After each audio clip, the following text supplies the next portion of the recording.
saksi-saksi yang telah dilakukan oleh tim penyidik, indikasi terdapat kerugian negara sebesar Mantri atau yang lebih dikenal masyarakat dengan sebutan sales atau account officer salah satu bank BUMN di wilayah Provinsi Lampung diduga melakukan tindak pidana korupsi pelaksanaan kredit usaha rakyat, KUPEDES, dan kredit ultramikro. Asisten Pidana Khusus atau Aspidsus Kejaksaan Tinggi Lampung mengatakan pihaknya telah melakukan peningkatan status penyelidikan ke penyidikan. Penyidikan tersebut berdasarkan surat perintah penyidikan Kepala Kejaksaan Tinggi Lampung. Tindak pidana korupsi tersebut dilakukan sejak awal tahun 2022 oleh seorang account officer yang bertugas menawarkan layanan keuangan kepada nasabah pada salah satu bank BUMN dengan beberapa modus yang ia lakukan dalam melakukan tindak pidana korupsi. Kredit usaha rakyat. Untuk diketahui bahwa modusnya 7 orang nasabah yang uang pelunasan pinjamannya digunakan, 15 orang nasabah yang dipergunakan sebagian pinjamannya, 28 orang nasabah yang identitasnya dipergunakan seolah-olah mengajukan kredit usaha rakyat atau kredit fiktif. Bahwa seluruh berkas persyaratan permohonan kredit usaha rakyat, KUPEDES, dan kredit ultramikro yang diajukan oleh salah satu mantri kepada bank tersebut adalah berkas pengajuan fiktif. Kejati akan melakukan pemeriksaan kembali terhadap saksi-saksi, salah satunya mantan pegawai bank BUMN tersebut. Sampai saat ini penyidik tindak pidana khusus Kejati Lampung telah melakukan pemeriksaan kepada 45 orang saksi dalam perkara tersebut.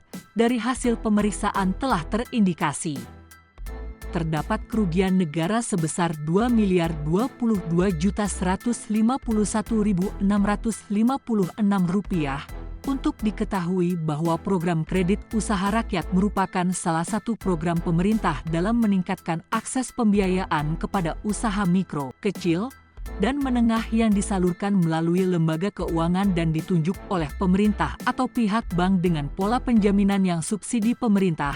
Program kredit usaha rakyat dimaksudkan untuk memperkuat kemampuan permodalan usaha dalam rangka pelaksanaan kebijakan percepatan pengembangan sektor real dan pemberdayaan UMKM. Sayangnya Kejati tidak merinci bank BUMN mana yang dimaksud dalam kasus ini. Waalaikumsalam. Rekan-rekan, sore ini saya akan mengadakan press release lagi berkaitan dengan proses peningkatan status lead ke penyidikan dalam perkara dugaan tindak pidana korupsi dalam pelaksanaan kredit usaha rakyat atau KUR di salah satu bank BUMN, di mana kami telah melakukan expose dan peningkatan status dari penyelidikan kepada proses penyidikan, yaitu tanggal 7 Juli yang lalu statusnya. Rencana pada hari ini akan dilakukan pemeriksaan kembali terhadap saksi-saksi. Salah satu ada saksi di mantan pegawai di bank BUMN tersebut. Tapi setelah pemanggilan kedua pun belum datang. Selanjutnya kita akan melakukan pemanggilan ketiga. Kami mengharapkan saksi tersebut segera memenuhi panggilan kami. Bahwa di dalam KUR, salah satu program pemerintah dalam peningkatan akses pembiayaan usaha mikro, kecil dan menengah atau UMKM yang disalurkan melalui lembaga keuangan dengan pola penjaminan yang disubsidi oleh pemerintah.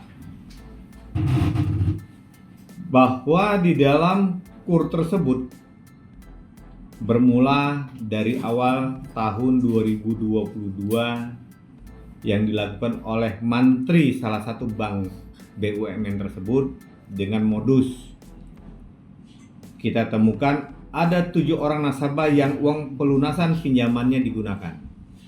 Jadi orang sudah melunasi, tapi uang tersebut dipergunakan oleh mantri tersebut. Kemudian ada 15 orang nasabah yang dipergunakan sebagian pinjamannya.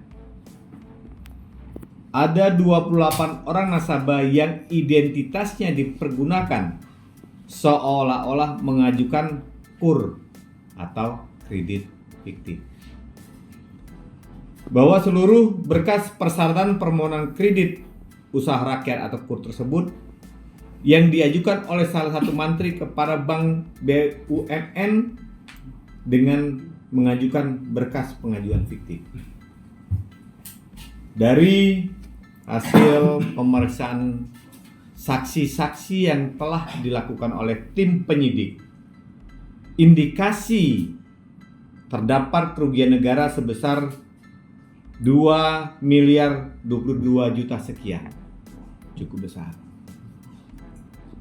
Nah, setelah pemeriksaan saksi-saksi juga seluruh saksi-saksi, maka secepatnya kita akan penentuan tersangkanya.